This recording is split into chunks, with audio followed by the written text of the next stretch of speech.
আওয়ামী লীগের সাধারণ সম্পাদক এবং লজ্জা যাকে বলে জাতির জন্য একজন পলিটিশিয়ান হিসাবে সেই আপনার ওবায়দুল কাদের বা কাউয়া কাদের গ্রেপ্তার হয়েছেন একটু আগে। ওবায়দুল কাদের যশোর ক্যান্টনমেন্টে আছে। পালাবো না, প্রয়োজনে ফখরুল সাহেবের বাসায় গিয়ে উঠবো। কি জায়গা দেবেন? আমি কখনো পালাবো না। আপনার বাসায় আসেন, আমি কোথায় আছেন ভাই? সময় সবই আসলে সময়ের খেলা।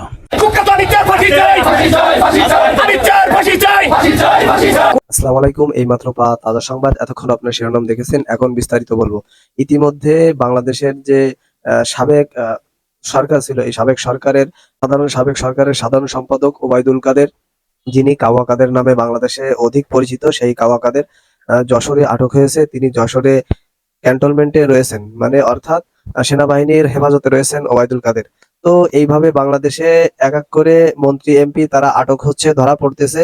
তো এটা খুবই খুশির সংবাদ এবং ভালো সংবাদ দেশবাসীর জন্য, দেশের মানুষের জন্য। কারণ তারা টাকা পয়সা অর্থ সম্পদ লুটপাট করে বিদেশে নিয়ে গেছে এবং তারা এখন যে ধরা পড়েছে, তারা বিদেশে যেতে পারেনি, কিন্তু তাদের রানী শেখ হাসিনা তিনি অলরেডি বিদেশে চলে গেছেন। তার আপাতত কিছু হচ্ছে না, কিন্তু যারা ধরা পড়েছে তাদের এখন পিছন দিক দিয়ে সরকার বা জনগণ ডিম দেবে। তো এই পুরো ভিডিও আপনাদের দেখাবো যে ওবায়দুল কাদেরকে ধরা হয়েছে, তিনি যশোর ক্যান্টনমেন্টে রয়েছেন। এই বিষয়ে বেশ কিছু গুরুত্বপূর্ণ এবং বিশ্লেষণমূলক আলোচনা করেছেন দক্ষিণ কোরিয়া থেকে নাইম আলী ভাই কি কথা বলেছেন সেই কথাগুলো আপনাদের ভিডিওর মাধ্যমে শোনাবো, আপনারা দেখলে বুঝতে পারবেন। পাশাপাশি বাংলাদেশের যে উত্তেজিত জনতা বা সাধারণ জনতা এবং শিক্ষার্থীরা, তারা যে উত্তেজিত হয়ে আছে, এদেরকে ধরে রিমান্ডে দেবে বা এদেরকে ধরে ফাঁসি দেবে, এদের বিচার দাবি করতেছে। তারা রাজপথে নেমেছে, তারা বর্তমান সরকারের কাছে দাবি করতেছে যাতে এদের মানে বিচার হয়, কঠিন বিচার হয়, এদের যেন ফাঁসি হয়। তো এই পুরো ভিডিও আপনাদের দেখাবো, দেখলে বুঝতে পারবেন। বেশি কথা বলাবো না, আপনাদের কাছে অনুরোধ চ্যানেলটি সাবস্ক্রাইব করে ভিডিওটিতে একটি লাইক দিয়ে সম্পূর্ণ ভিডিও আগে তৈরি সরকার দেখে আসে।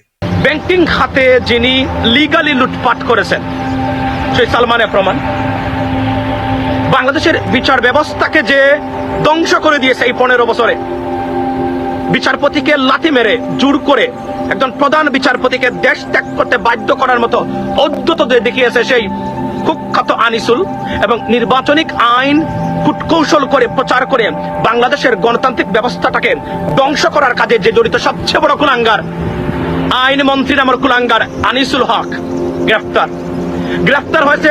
বাংলাদেশের রাজনীতিতে বিদকুটে পরিবেশ সৃষ্টি করা আন্তর্জাতিক মানের খাটাস, যিনি আন্তর্জাতিক মানের কাউয়া কাদের নামে পরিচিত, বাংলাদেশের মানুষের কাছে সবচেয়ে ফানি, ইউজলেস, গার্বেজ টাইপের এবং থার্ড ক্লাস টাইপের পলিটিশিয়ান, আওয়ামী লীগের সাধারণ সম্পাদক এবং লজ্জা যাকে বলে জাতির জন্য একজন পলিটিশিয়ান হিসাবে সেই আপনার ওবায়দুল কাদের বা কাউয়া কাদের গ্রেপ্তার হয়েছেন একটু আগে। লেডিস এন্ড জেন্টলম্যান, আমি এই জন্য ধন্যবাদ দেই স্বরাষ্ট্র মন্ত্রণালয়কে। আমরা জানি যে স্বরাষ্ট্র মন্ত্রণালয় সাখাওয়াত হোসেনের একটা বক্তব্য নিয়ে গতকালকে আপনারা সারা বাংলাদেশে তুলপাড় সৃষ্টি হয়েছে। যদিও আমি রিকোয়েস্ট করেছিলাম এই সরকারকে 4 উইকসের আগে আমি সমালোচনা করতে চাই না, কোনো ব্যক্তিকে আমি সমালোচনা করব না যত 4 উইকসের আগে। কারণ একটা সরকার কিভাবে সেট আপ হয়, সরকার কিভাবে কাজ শুরু করে, এই 15 বছরের দুর্বৃত্তায়নের পরে I know that very well. সুতরাং আমাদের অনলাইনের মানে সেলফ ডিক্লেয়ার্ড বিপ্লবী বা রেভলিউশনিস্ট আছেন কিছু, যারা অনেকগুলা বলেন ডক্টর ইউনূসের চরিত্র হনন করা, ব্রিগেডিয়ার সাখাওয়াতের চরিত্র হনন করা, অ্যাডভাইজারদের চরিত্র হনন করা, এই ধরনের উগ্রবাদী এক্সট্রিম মানুষের কাছ থেকে দূরে থাকবেন। এদের ফলোয়ার্স আর সাবস্ক্রাইবার বেশি মানেই না, তারা যা বলবে তারা কুরআন হাদিস হয়ে গেছে। আমি কিন্তু বারবার বলছি, আমি সুতের বিপরীতে হাঁটা মানুষ। আমি রিকোয়েস্ট করতেছি আপনাদেরকে, সরকারকে 4টা সপ্তাহ দিবেন, 4 সপ্তাহ পরে আপনারা ইচ্ছা মতো ধরবেন। দে স্টার্টেড স্লো, আমি বারবার বলছি, আবার বলছি, slow and study wins the race. সম্ভবত তারা সেখানে বিশ্বাস করেন, বাট আমি কনফার্ম করে বলি, সরকার আজকে যে পদক্ষেপগুলো নিয়েছে একের পর এক তারা ধারাবাহিকভাবে কাজ শুরু করেছে, মনে রাখবেন। সুতরাং তাদেরকে, ছাত্রদেরকে উস্কে দিবেন না। আমি সোশ্যাল মিডিয়ার অনেকে আছেন যারা মনে করেন নিজে বিপ্লব করে ফেলছেন, সবকিছু নিজে করেছেন। কাকে বলেন? সেই সব ব্যক্তি যারা শাহবাগে দাঁড়িয়ে মদ খেয়ে দেলোয়ার হোসেন সাইদি সাহেবের কেন ফাঁসি হলো না সেটা শুরু করেছিল এবং গণজাগরণ মঞ্চের প্রধান সমন্বয় করতে না পেরে দেশ ছেড়ে পালিয়েছে। এই যে আমার কাছে একটা সোর্সে তথ্যটা এসেছে, বাকি যারা বাংলাদেশে রাজনৈতিক বিশ্লেষক আছেন বা সাংবাদিকরা আছেন তারা খোঁজ নিয়ে তথ্যটা সঠিক কিনা চেষ্টা করবেন। ওবায়দুল কাদের যশোর ক্যান্টনমেন্টে আছে। যদি ওবায়দুল কাদেরের মতো একটা কারাপ্টেড মানুষ যশোর ক্যান্টনমেন্টে আসলেই থাকে, তাহলে এটা খুবই চিন্তার বিষয়। এবং আরো অনেক পুলিশ অফিসার ক্যান্টনমেন্টে, বিভিন্ন ক্যান্টনমেন্টের মধ্যে আছে।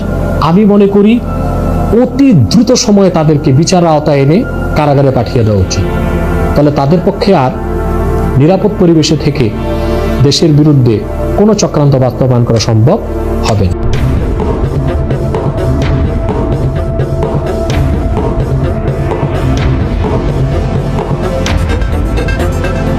আসসালামু আলাইকুম। আওয়ামী লীগ সরকারের এই যে এত বড় মন্ত্রিসভা, তারপরে পার্লামেন্টের এমপি নেতা, মানে শত শত নেতা মন্ত্রী এমপি কোথায় গেল তারা? তাদের মধ্যে দুজন ধরা পড়েছে। একজন হচ্ছে সালমান এফ রহমান, আরেকজন হচ্ছে আনিসুল হক। তারা নাকি সদরঘাট দিয়ে পালানোর চেষ্টা করছিল, তারপরে তাদেরকে গ্রেপ্তার করা হয়।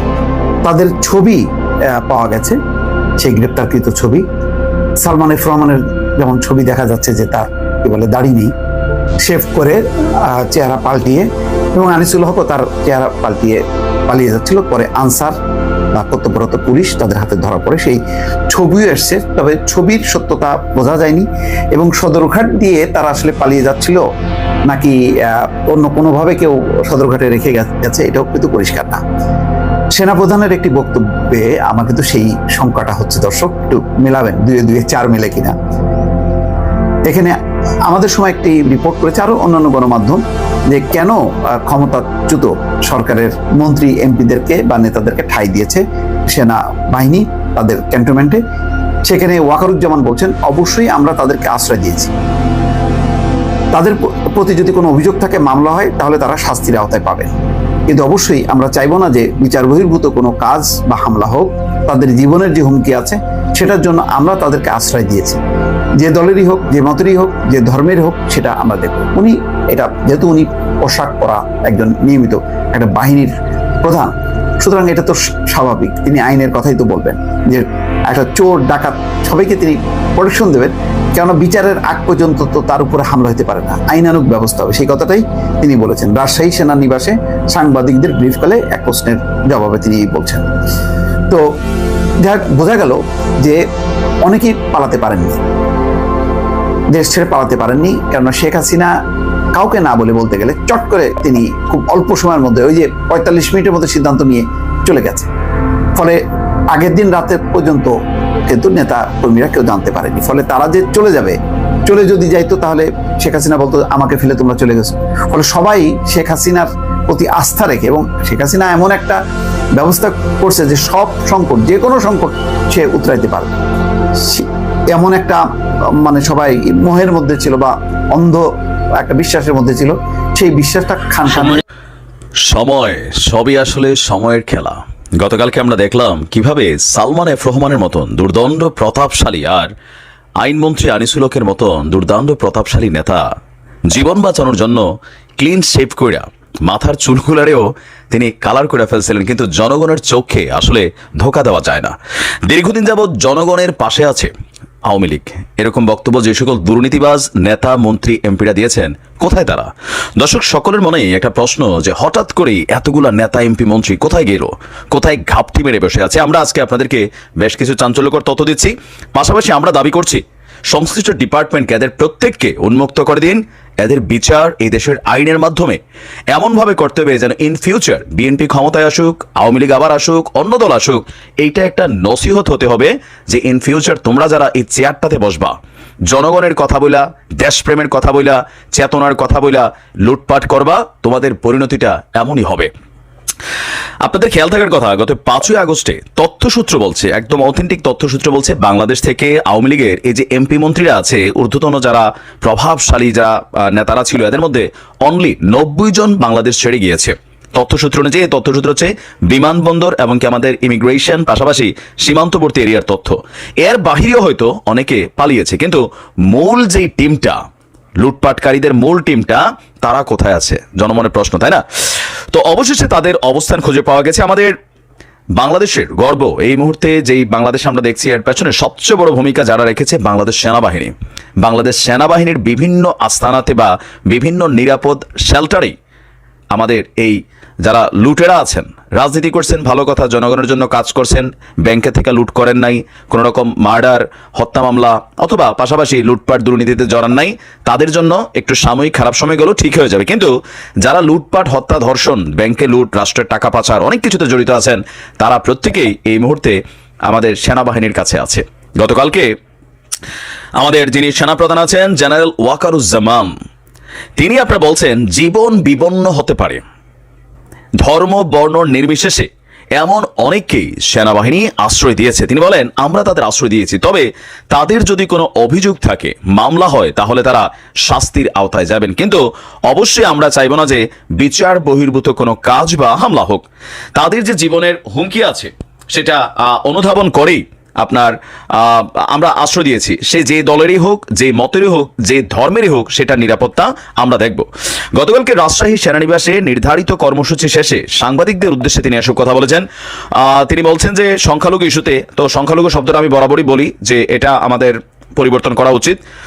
তিনি বলছেন যে অন্তর্বর্তী সরকারকে সাহায্য করবেন। এছাড়া আচ্ছা, এখন কেউ কেউ বলছেন যে সালমান এফ রহমান এবং আইনমন্ত্রী আনিসুল হক তারাও সেনাবাহিনীর আওতাধীনে ছিল, বাট ডিজিএফআই এর হয়তো তারা হেফাজতে ছিল, কিন্তু আস্তে আস্তে তাদেরকে বের করা হচ্ছে, টেকনিক্যালি তাদেরকে জনগণের হাতে তুলে দেওয়া হচ্ছে। আমি আমার জায়গা থেকে সবসময় বলি, দেখেন আমরা যারা বিভিন্ন দলগুলার সাপোর্টার আছে, আওয়ামী লীগ, বিএনপি বা অন্যান্য দলগুলার, যারা আমরা প্রবাসে আছি বা দেশেও আছি, বেশিরভাগ আমরা যারা প্রবাসে আছি, আমরা কিন্তু ভাই একটা সুন্দর বাংলাদেশ চাই। আমরা চাই আমাদের দলগুলোকে মানুষ ভালোবাসুক, আমরা চাই আমাদের দলের নেতাদেরকে মানুষ ভালোবাসুক। কিন্তু দুর্ভাগ্যজনকভাবে বাংলাদেশে রাজনীতি করা, আপনি এই যে বিদেশে আসছেন, আপনি আসার পরে যখন দল নিয়ে একটা সমালোচনা করবেন, একটা অন্যায় দুর্নীতি লুটপাট দেখে আপনি একটু প্রতিবাদ করবেন, আপনাকে থামিয়ে দেওয়া হবে। কোথায় আজকে আনিসুল হকের সেই পাওয়ার? কি পরিমাণ ডিস্টারবেন্স আমি বা হয়েছি এই সংশ্লিষ্ট ডিপার্টমেন্ট দ্বারা? অপরাধ একটাই, কতটুকু আর বলি? এরপরে তো আপনারা বলেন দালাল। যতটুকুই বলছি বিভিন্ন সময় আমাদের পুলিশ নিয়ে, আমাদের বিভিন্ন মন্ত্রী এমপি নিয়ে আমি যতটুকু পারছি ততটুকু বলছি। সেটার জন্য আমাকে গত 5 বছর কিন্তু দেশে যাওয়ার মধ্যে একটা হুমকি ছিল, নানান ধরনের আমার উপরে চ্যালেঞ্জ ছিল, যার কারণে গলার আওয়াজও অনেকটাই নরম ছিল। কিছু করার নাই, দিন শেষে ব্যক্তি জীবন, পরিবার আছে বাংলাদেশে, ব্যবসা বাণিজ্য আছে, সবকিছু মিলিয়ে একটা হুমকি ধামকির মধ্যেই কাটছে। কিন্তু আজকে আনিসুল হকদের নমুনা দেখায় সালমান এফ রহমান, তার উপর যে কত পরিমাণ মানুষের বদদোয়া, শেয়ার বাজারে বিনিয়োগ করা প্রত্যেকটা গরিব দুঃখী মেহনতি মধ্যবিত্তের সন্তানরা যারা সেখানে ইনভেস্ট করছে, তাদেরকে বদদোয়া লাগে নাই? লাগছে। আজকে বাংলাদেশের যেই সকল এমপি মন্ত্রীরা দুর্দান্ত প্রতাপশালী ছিলেন, বিশেষ করে সাবেক স্বরাষ্ট্রমন্ত্রী আসাদুজ্জামান খান কামাল, তার বিচার জনগণের হাতে ছেড়ে দেওয়া উচিত। কারণ রাষ্ট্রের আইনে এরকম বহুত ফাঁসির আসামি আছে, যারে দিয়ে আমার সাথে প্রশাসনের প্রথম ধাপটাতে ভেজাল তৈরি হয়েছিল ওসি প্রদীপ। সেই ওসি প্রদীপেরই ফাঁসির আদেশ হয়ে আছে, ফাঁসি তো আর হয় না। তো এই সালমান এফ রহমান বা যারাই আছে, বিশেষ করে সাবেক স্বরাষ্ট্রমন্ত্রী, এই লোকটার কোনো ক্ষমা নাই। তাকে অ্যাজ সুন অ্যাজ পসিবল জনতার মঞ্চে ফাঁসি দিয়ে দেওয়া উচিত, অথবা ধরেন আদালতের মাধ্যমে তার ফাঁসি হওয়া উচিত। কারণ এরা ডাবল অপরাধ করছে। প্রথমত দলীয় দৃষ্টিতে এরা অপরাধ করছে কি, যে দলটাকে নষ্ট করার জন্য, ক্ষমতাকে পুঞ্জীভূত করার জন্য, পুলিশ বাহিনীকে দানব বাহিনীতে পরিণত করার জন্য এই স্বরাষ্ট্রমন্ত্রীর মতন মানুষগুলো দায়ী। মিসগাইডেড করছে এরা প্রশাসনকে, জনগণ পুলিশ মুখোমুখি দাঁড় করে দিয়েছে। আর দেশের দৃষ্টিভঙ্গি যদি দেখি, এতগুলা বাচ্চার জীবন মরছ, মানে লাশ পড়ে গেল, তারে ফোনে দেখানো হইতেছে আর সে দেখতেছে, ভাবা যায় কোনো প্রতিক্রিয়া আছে এই কালামাগুরের চেহারায়? কোথায় গেছেন আজকে সবাই? তো আমি বাংলাদেশ সেনাবাহিনীর উদ্দেশ্যে, আমাদের গর্বিত দেশবাহিনীর, দেশপ্রেমিক এই বাহিনীর উদ্দেশ্যে বলবো, একটা সাময়িক ট্রমা ছিল, এখনো কিছুটা আছে, তবে এদের প্রত্যেককে আইনের আওতায় আপনারা তুলে দেন। কারণ এদের বিচার হওয়া দরকার, নয়তো আগামী দিনে যেই রাষ্ট্র ক্ষমতায় আবারও আমরা যে 53 বছর আওয়ামী লীগ বিএনপি খেলা খেলতেছি, এই খেলাতে প্রত্যেকে আসতেছে, প্রত্যেকেই যাচ্ছে, দল ক্ষমতা নাই, বিদেশ, আবার দল চলে আসলে এরা দেশে আসে, আবার লুটপাট দুর্নীতি এই জায়গাগুলো করে। কিন্তু একটা এক্সাম্পল সেট করা দরকার।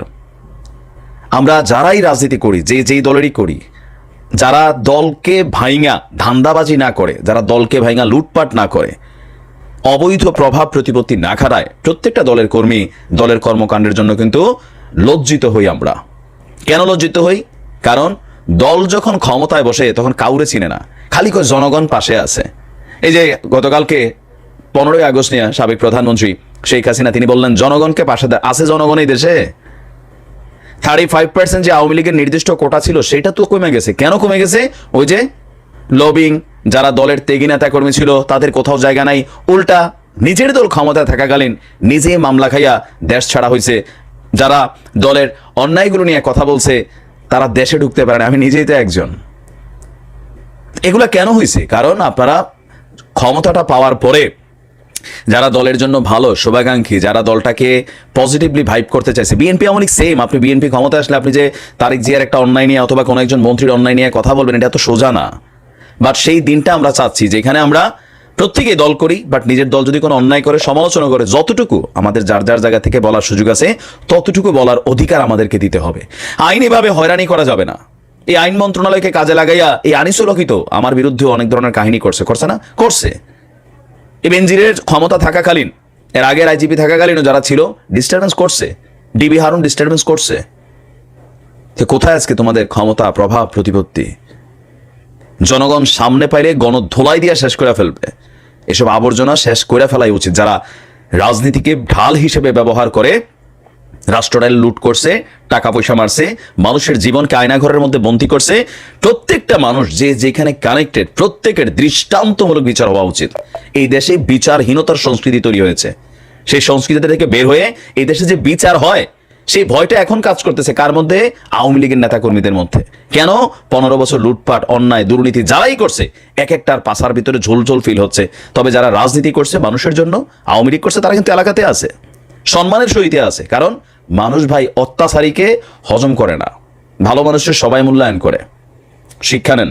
আর সেনাপ্রধানকে বলবো যে আপনি অতি দ্রুতই আপনার হেফাজতে যে সকল এই লুটেরারা আছে এদেরকে আইনের আওতায় তুলে দিন অথবা জনগণের আদালতে তুলে দিন। তবে সেনাবাহিনীর দায়িত্ব নিরাপত্তা দেওয়া। তিনি বলছেন যেই দলেরই হোক, যেই মতেরই হোক, তাদেরকে নিরাপত্তা দেওয়া, এটা হচ্ছে আইন শৃঙ্খলা বাহিনীর কাজই। তো দেখা যাক বাকিদের আমলনামা কখন।